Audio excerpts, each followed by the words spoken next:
and welcome to GTV3. My name is Sophie Zouanakis, and today we'll be doing a special of YCAE, or the Youth Coalition for Alcohol Education. It's a group of teens working together to educate the public on underage drinking, and we're comprised of students from public and private schools. So if you think you would know somebody that would be interested in joining, or you would be interested in joining, the contact information will be on the screen, so please contact us. And like I said, my name is Sophie Zouanakis, and I am the president of this coalition, and we're here with 3 other people from the Youth Coalition, so everyone just go around and introduce themselves. I'm Clay Barnett. I'm a junior at Sayre. I'm Smai Shalash, and I'm a junior at Tate's Creek. I'm Angela Maskey, and I'm a senior at Henry Clay. And we'll just go ahead and jump in here. So how much of a problem is underage drinking in Fayette County? Well, Sophie, drinking is the #1 drug of choice for teens in Lexington. But the important thing to note is that most teens are not drinking. Another thing is that people who do drink in that percentage usually are drinking much heavily more than those who don't or those who are on the fence.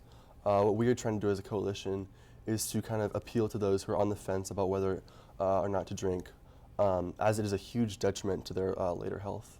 So as Clay mentioned, actually 63% of teens in Fayette County have reported that they don't drink, but our concern with those who do drink is those who are binge drinking, as that can result in harmful consequences. Like Angela mentioned, it could really result in a lot of inhibitions and regrets later on in life. Like approximately 62% of teenagers that drink, women actually in particularly, they result in teenage pregnancies, and it's something that they really regret later on in life.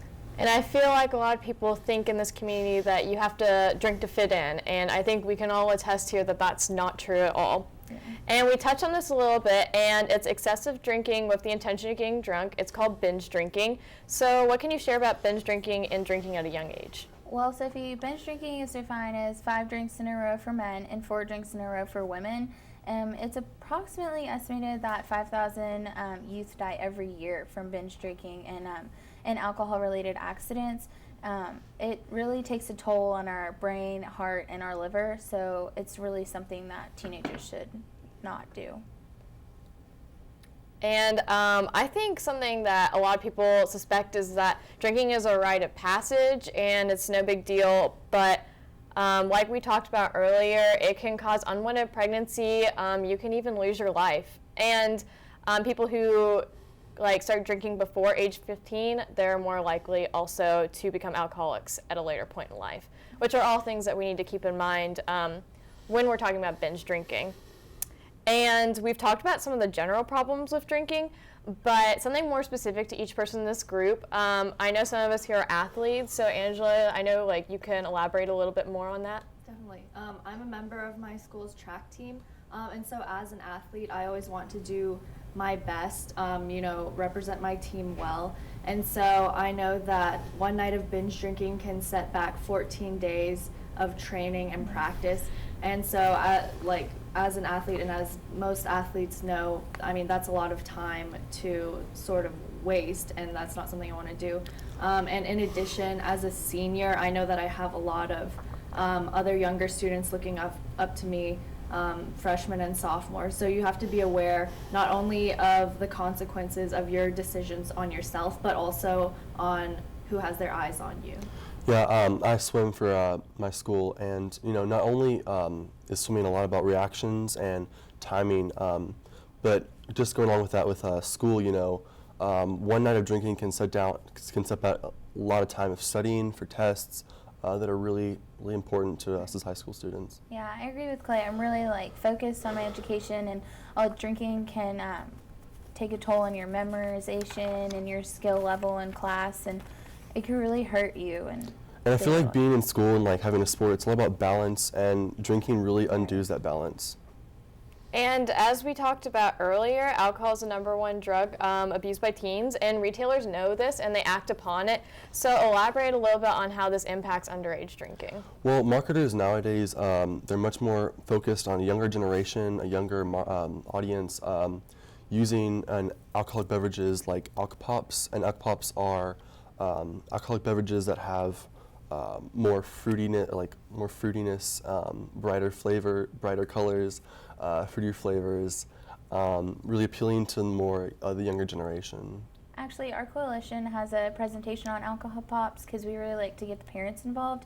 Parents are confused on the difference between non-alcoholic and alcoholic beverages and like the fruity colors and all those things that Clay mentioned. So we really like to inform and educate the parents on those kind of things. Marketers are using a lot of sort of new up-and-coming techniques nowadays, and it's sometimes hard for parents to keep up with that kind of stuff if they're not sort of aware of it. And so that's what we as a coalition try to do, to educate parents and make sure they know, what's going on and what their teen will be seeing around them. Not only are they using like new colors and new things like that, also masking more alcoholic content in a shorter can or shorter volume. Which is very detrimental. And that can be like 12% alcohol for like maybe a regular alcohol, but it can even go up to 20%, which is almost ridiculous. But what do we do in these situations when we're with our friends and maybe we're concerned about their health, maybe they've been drinking too much that night? What are we supposed to do in those situations? Well, there are several steps you can take. One thing is to sort of stay with your friend if you think they've had too much to drink. Keep them awake, keep them engaged. But if they are to sort of doze off, you need to make sure you keep them on their side so that if they were to throw up, that they don't choke on their vomit. And also check their breathing, make sure they're breathing regularly. If they have less than 8 breaths per minute, you need to seek medical attention immediately, call 911. And I know that a lot of teens are concerned about contacting medical attention because they're afraid of getting in trouble for underage drinking, which is understandable. But luckily, recently in Kentucky, there was a law passed. It's called medical amnesty, and it says that if you've been drinking or your friends have been drinking, you will not get in trouble for calling 911 if you're trying to save your friend's life. Because I think that lawmakers realize that it's more important to try and save someone's life than to worry about, getting someone in trouble for underage drinking charges. So it's very important for people to know about this law and to keep in mind what's important in this sort of situation. Yeah, it's a Good Samaritan law, and it was passed along with 16 other states very recently in April of 2013. And it's really, this goal is that it's not about worrying about getting in trouble with the authorities. It's about saving someone's life or, keeping someone's health and safety in mind. But I know we're not just in reference to kids here. I know that parents are watching this right now. So parents need to be familiar with these underage drinking laws, and you need to be aware that just supplying is illegal to give to somebody under 21 or a minor alcohol, but it's also illegal for you to be having alcohol on your property and or a minor consuming alcohol on your property. That's illegal, and you can get in a lot of trouble for that. So I know that there are other things as well. So what advice do you guys have for the parents watching? Well, most importantly, the parents should really be involved in their teen's life. They really are a role model for their children, even if they don't want to admit it. So they need to make sure that they're not serving any alcohol in their homes because, like Sophie said, it's illegal. And simply taking away the keys isn't enough. Drunk drivers is very dangerous in our community in this generation, and so make sure you set a good example. Also, just sort of on a simpler scale, just talk with your teens. Let them know what you expect from them, what values you stand for, and generally just be a good example as a parent. That's sort of the best thing you can do for your child. And, recently said accidents happen, and if a parent doesn't want their child to have likelibility to get in an accident, the easiest way is to not provide alcohol. It's the simplest, And I think a lot of parents believe that drinking and driving is the most pertinent issue with having your teens consume alcohol, and just taking away the keys is the correct way to go about these situations, but it's really not.